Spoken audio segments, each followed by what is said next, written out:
The heavy oval tray bit into Eva's palm. She could feel the condensation from the 4 glasses of scotch dripping onto her wrist, a cold, steady rhythm against her pulse. It was the weight of the stairs, however, that made her shoulders ache. Specifically, the stare from the man in the corner booth. He hadn't looked up from his conversation, yet she felt his attention like a physical pressure, a change in the room's atmosphere. This was her last table of the night, the one her manager, Mr. Salvo, had warned her about with a nervous twitch in his eye. "Just be quick, be quiet, and don't make eye contact," he'd whispered, his face pale. She understood why. The man was Dante Moretti. Even in a city of millions, his name carried a specific gravity. He wore a charcoal suit so perfectly tailored it seemed less like clothing and more like a second skin, dark and severe. His hands rested on the table, one on either side of a small, untouched glass of water. They were unnervingly still. A heavy gold signet ring on his right pinky finger was the only ornament, catching the dim light of the trattoria with a dull, proprietary gleam. He was not a large man, but he occupied the booth, the corner, the entire restaurant, with an absolute economy of presence. He took up no more space than he required, and yet all the space belonged to him. Eva approached the table, her gaze fixed on a point just over their heads. The men with him were louder, their gestures broader. One of them, a younger man with slicked-back hair and a suit that was trying too hard, was speaking in rapid Italian. His name was Luca, she'd heard the others say. He was laughing, telling a story meant to impress his boss. Dante remained silent, his expression unreadable, his dark eyes focused on the whorls in the wood grain of the table. Eva began setting down the drinks, her movements small and efficient. One for the man on the left. One for Luca. One for the older, grim-faced man who sat like a bulldog at Dante's side. Finally, she placed the last glass near Dante's still hands. Luca paused his story, his eyes raking over Eva's simple uniform, the starched white shirt, the plain black vest, the long apron. He smirked at his companions. "Look at this one," he said in a casual, dismissive tone, still speaking Italian. "Poor thing. Bet she can't even read the menu, let alone understand a word we're saying." The bulldog grunted in agreement. Dante's expression didn't change. He seemed more irritated by the interruption than by the content of the insult. His focus was elsewhere, on business that was clearly more important than the waitress. He finally lifted his head, his gaze sweeping past Eva as if she were part of the furniture. But then his eyes snagged on hers for a fraction of a second. They were the color of black coffee, deep and without light. "Just get on with it, Luca," Dante said, his own Italian a low, gravelly murmur. It was a command, not a suggestion. Luca, chastened, was about to resume his story. But before he could, Dante spoke again, his voice soft, directed not at his men, but into the space between them. "You forgot the ice for my water." It wasn't a question. It was a statement of fact, a test. Eva had not forgotten. He had not asked for it. Mr. Salvo had told her explicitly, "Mr. Moretti takes his water at room temperature. No ice. No lemon." Eva stood frozen for a single, thudding heartbeat. All her instincts screamed at her to nod, apologize in meek English, and fetch the ice. To be the girl Luca thought she was. To be invisible. It was how she had survived for 2 years in the city, by being no one, a ghost who washed dishes and saved every dollar for a future she could barely picture. But the casual cruelty in Luca's voice and the cold, testing quality in Dante's scraped something raw inside her. She straightened her spine. It was a small movement, barely perceptible. She met Dante Moretti's gaze directly. "With all due respect, sir," she said, her voice quiet but clear. Her Italian was flawless, not the Americanized version spoken by tourists, but the formal, precise language of academia, polished to a high shine. Then a subtle shift. The cadence of her next words changed, the vowels rounding in a way that was ancient and specific, a dialect from the sun-scorched hills of western Sicily. "You did not request ice. And you," she added, her eyes flicking to a stunned Luca, "should be careful. It is not polite to assume what a person does or does not understand. She finished by correcting a grammatical error he had made in his earlier story, a subtle but unmistakable intellectual jab. The silence that fell over the table was absolute. It was heavier than any tray, colder than any stare. Luca's jaw had gone slack, his face flushing a dull, angry red. The bulldog's eyes were wide. But Dante Moretti did not look angry. He did not look surprised. He looked interested. A flicker of something analytical and dangerous moved in the depths of his eyes. He leaned back slowly, the leather of the booth groaning in protest. He studied her, truly saw her for the first time. He saw the worn collar of her shirt, the faint tremor in her hand that she was trying to still, the defiant set of her jaw. And he heard her accent. He had recognized it instantly. "Where are you from?" he asked, his voice a low rumble. He used the same dialect she had, a secret handshake of language between them. Eva's blood ran cold. This was the mistake. This was the fatal error. She had shown her hand, not just that she spoke the language, but that she spoke his language. The language of his ancestors. The language of secrets and blood and old promises. "I'm from Queens," she replied in flat, unaccented English, her face a blank mask. He held her gaze for a long moment, a silent battle of wills across the polished table. A faint, humorless smile touched the corner of his mouth. It did not reach his eyes. "Of course you are," he murmured, the dialect gone, replaced by the smooth, cultured tones of a man used to command. He nodded once, a gesture of dismissal. "That will be all." Eva retreated, her legs feeling unsteady. She could feel his eyes on her back the entire way to the kitchen. She had thought she was invisible. She had worked so hard to be invisible. But in one moment of foolish pride, she had made herself the only thing in the room. The dinner concluded 20 minutes later. The men left, leaving a quiet, menacing void in their wake. As Eva cleared the last of the glasses, Mr. Salvo scurried over, his face slick with sweat. "What did you do?" he hissed. "What did you say to him?" "He said I forgot his ice," Eva said, her voice hollow. Before Mr. Salvo could press her, the front door of the trattoria opened again. Dante Moretti stood silhouetted in the doorway, alone. He walked back to her, his footsteps silent on the tiled floor. He stopped a few feet away. The air crackled with unspoken threat. "Be careful on your way home, Eva," he said.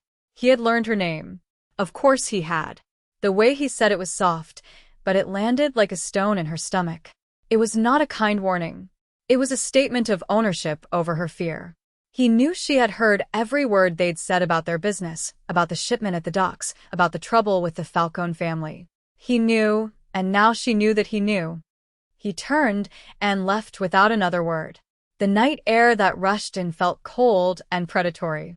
Her shift was over, but her life as a ghost was finished. She was seen, and the man who saw her was Dante Moretti.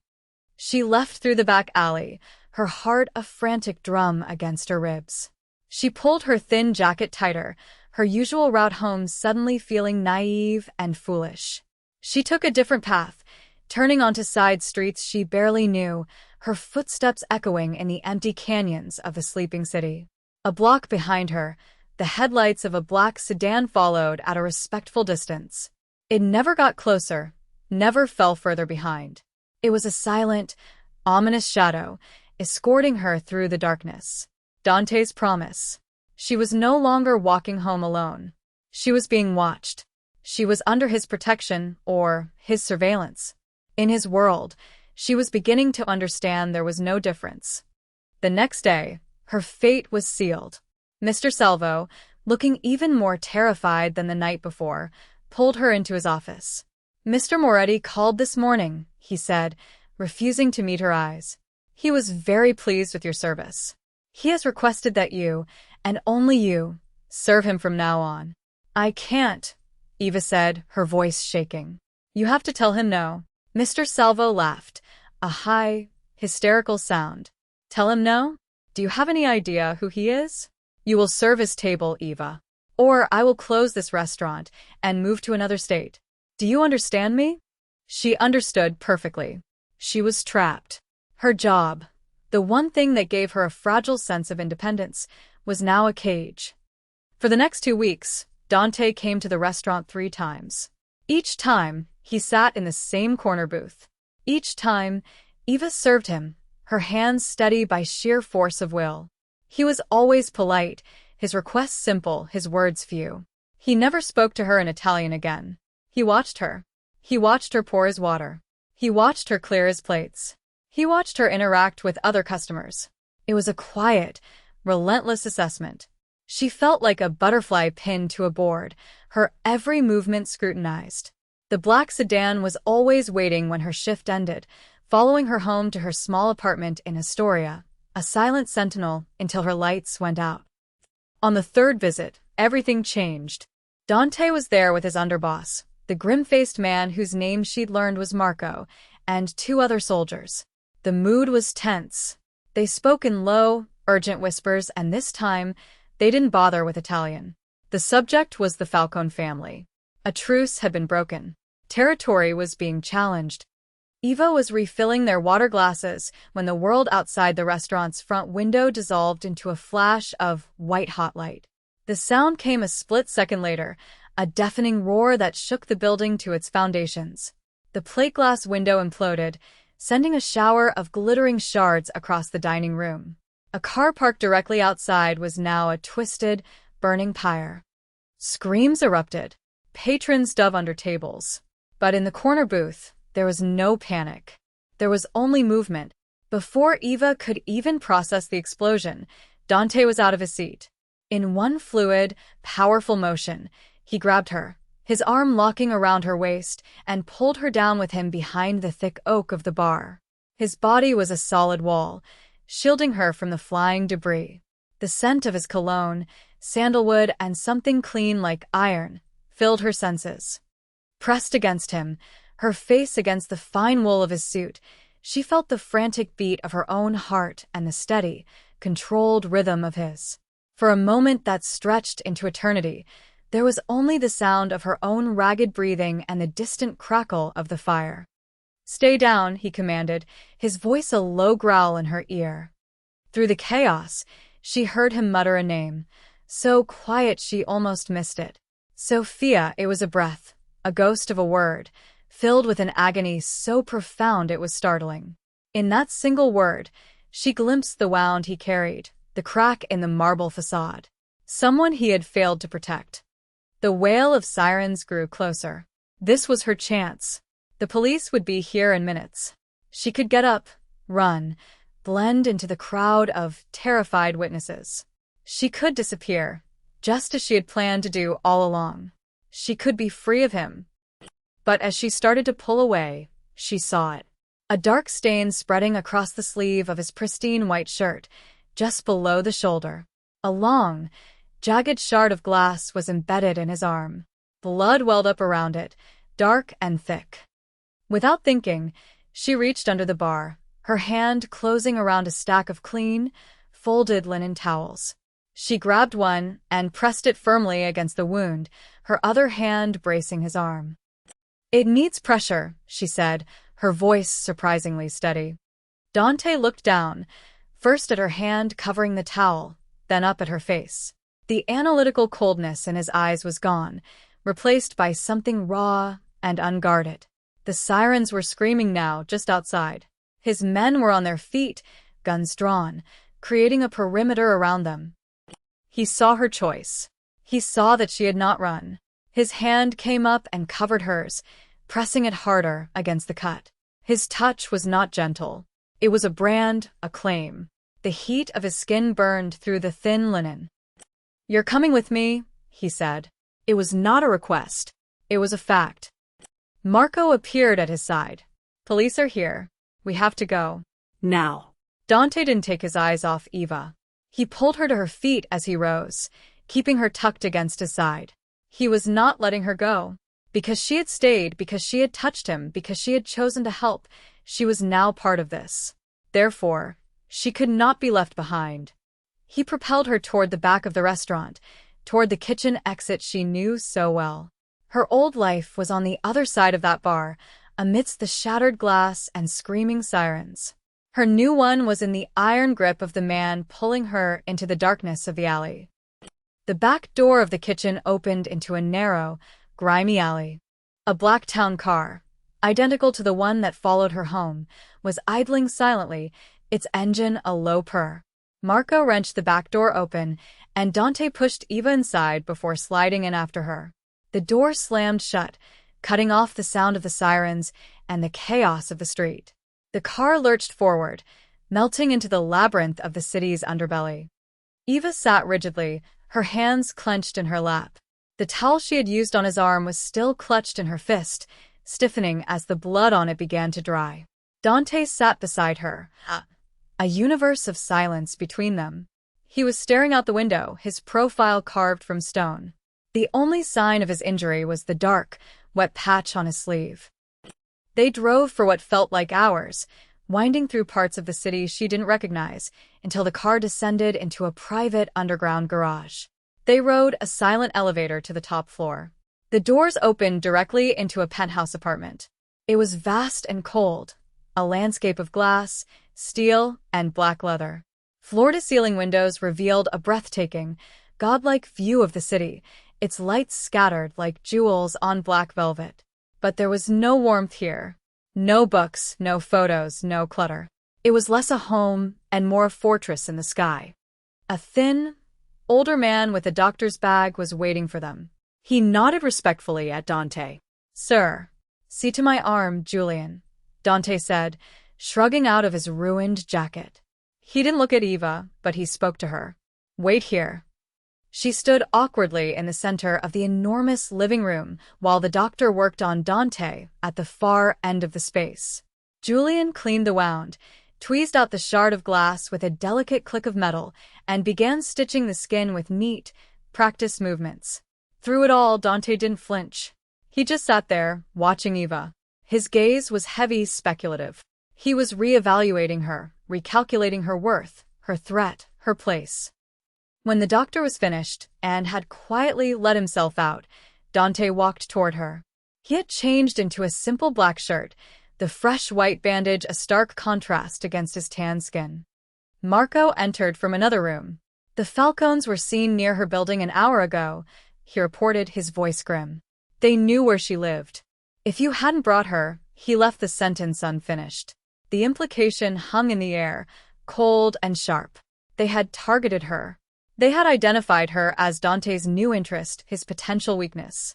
He had not just saved her from the chaos, he had saved her from them.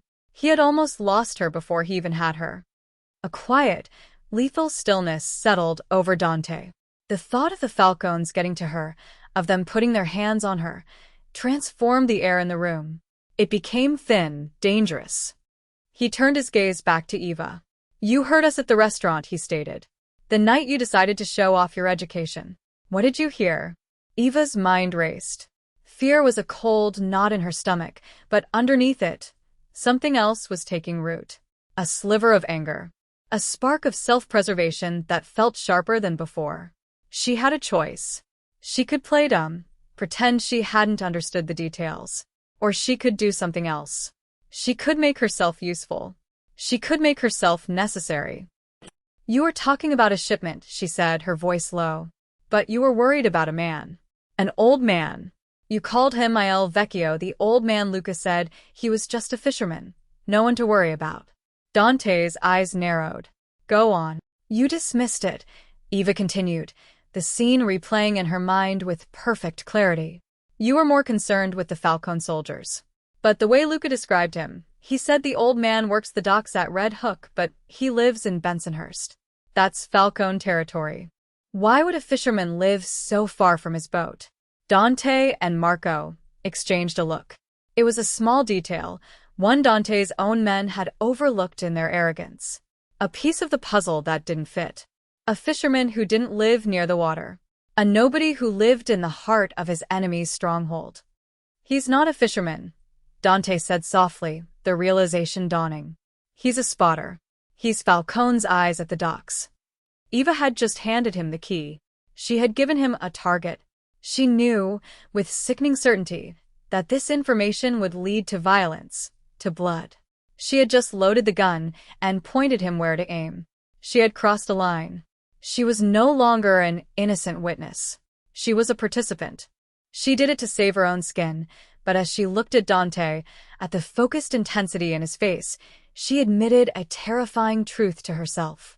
She had also done it for him. He left hours later with Marco, their movements precise and full of deadly purpose. Eva was left alone in the silent penthouse.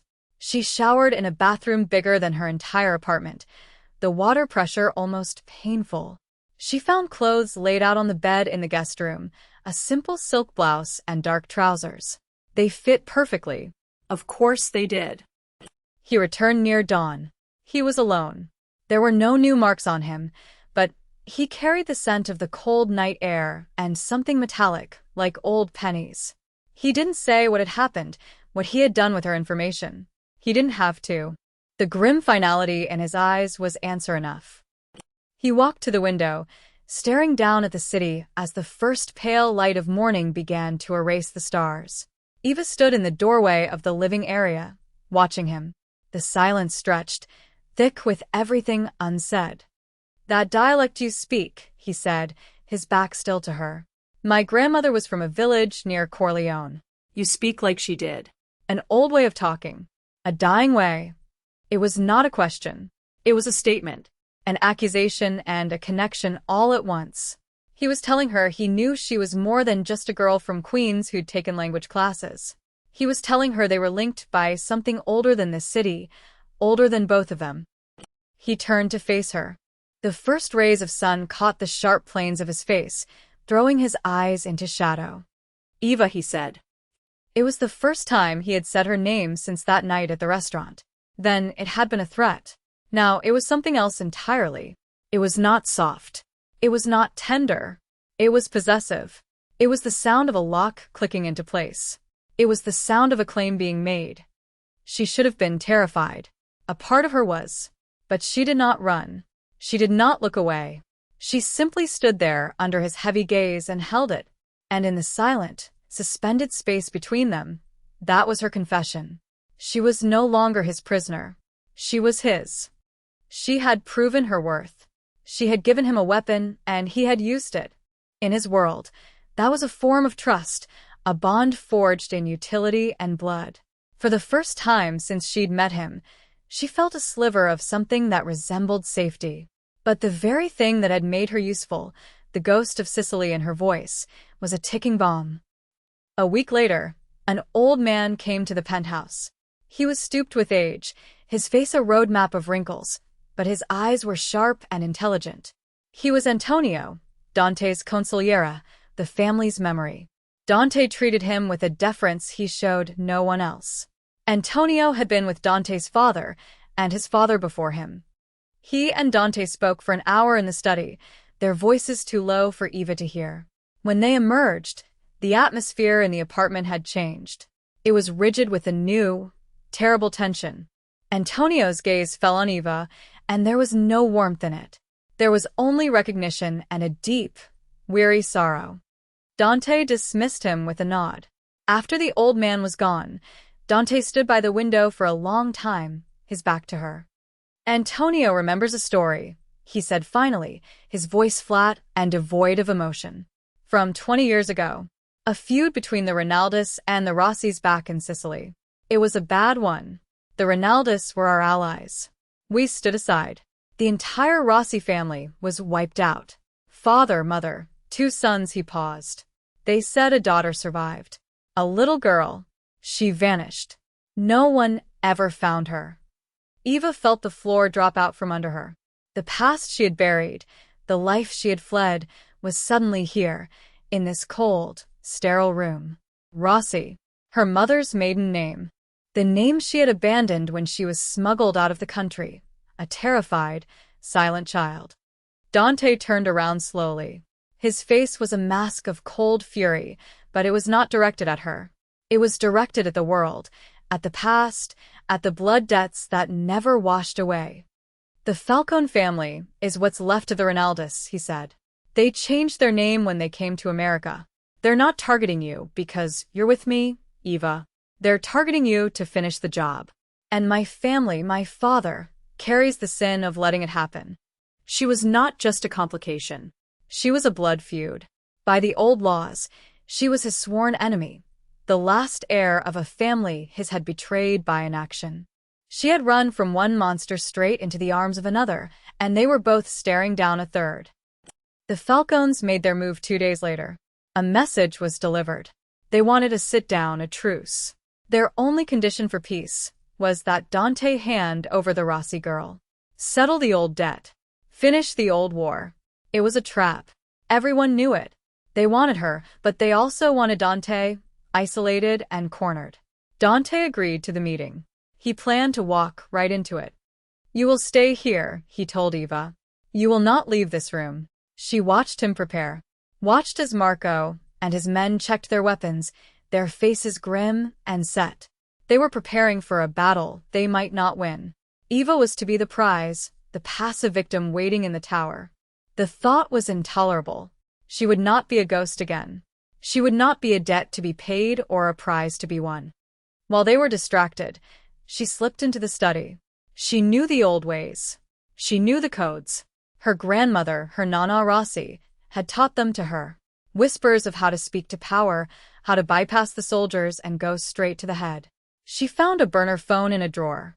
Her fingers, slick with sweat, dialed a number she hadn't thought of in a decade. A back channel.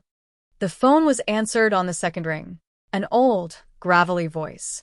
It was Alessandro Falcone, the patriarch. Who is this? He demanded. Eva took a breath. And with the voice of her grandmother, in the dialect of the old country, she spoke. This is the ghost of the Rossi family, she said, her voice low and steady. You want to settle a debt? I will meet you, alone, at the old St. Michael's Church in the Bronx. Sunset. Come alone, and we will finish this. Bring your army, and the commission will hear how the great Falcone family was brought to its knees by the ghost of a little girl. It was an insane bluff, an appeal to honor from a man who had none. But it was rooted in the ancient theater of their world. It would confuse him. It would make him pause. And a pause was all she needed to buy. She hung up before he could respond. It was done. She had just signed her own death warrant, or she had changed the entire game. Her message, of course, was intercepted. Marco burst into the study, his face pale with fury and disbelief. What have you done? Dante was right behind him. He looked at the burner phone in her hand, then at her face. The fury she expected wasn't there. Instead, there was a reluctant, dangerous awe. He understood what she had done. She had seized control of the narrative. She had moved the battlefield. She had refused to be the pawn. The church, he said to Marco, his voice lethally calm. Now. The trap the Falcones had set was miles away. Dante and his men went to St. Michael's instead. Eva was locked in the penthouse, a guard at the door, a prisoner for her own protection. But she had already acted. The confrontation at the church was brutal and swift. Alessandro Falcone, thrown off balance by Eva's call, had come with only a small guard, expecting a frightened girl. He found Dante Moretti instead. In the aftermath, Dante came back to the penthouse. He walked straight to Eva. There were new lines of exhaustion around his eyes, but he stood tall, a victor. He stopped in front of her. The guard at the door disappeared. They were alone. He looked at her, at the defiance and fear warring in her eyes. You have the blood of a queen, he said, his voice rough, and the heart of a soldier. He reached out, not to touch her face or her hair, but to cup her jaw in his hand, his thumb resting against her pulse. It beat a frantic, wild rhythm. And you are mine. It was not a declaration of love. It was a statement of fact. An unbreakable truth in a world of lies. The war with the Falcones was over, but his world was more dangerous than ever. He had broken rules and the other families were watching. And she was no longer an innocent waitress. She was complicit. Her hands were not clean. Weeks passed. The city outside the penthouse windows remained the same, but her world had been irrevocably altered. She no longer wore the black vest and white shirt. She wore silk and cashmere, armor of a different kind. One evening, she stood on the balcony. The the cool night air on her face. The city lights seemed less like jewels now, and more like the watchful eyes of 1,000 enemies. Dante came to stand behind her. He didn't embrace her. He took her hand, turned it palm up, and placed his heavy gold signet ring in it. The metal was cool against her skin. "My father gave this to me when he made me the boss," he said quietly. "It means protection. It means family." He closed her fingers around it, his hand covering hers. The ring was a weight, a burden, and a promise. The weight of his world. She looked down at the ring, then up at his dark, unreadable eyes. She did not smile. She did not speak. She simply tightened her fist, accepting the cold, heavy truth of it in her hand. The choice had been made long ago, in a bloody restaurant and a quiet penthouse. She was not his prisoner. She was not his prize. She was his. And in this life, that was the only crown that mattered.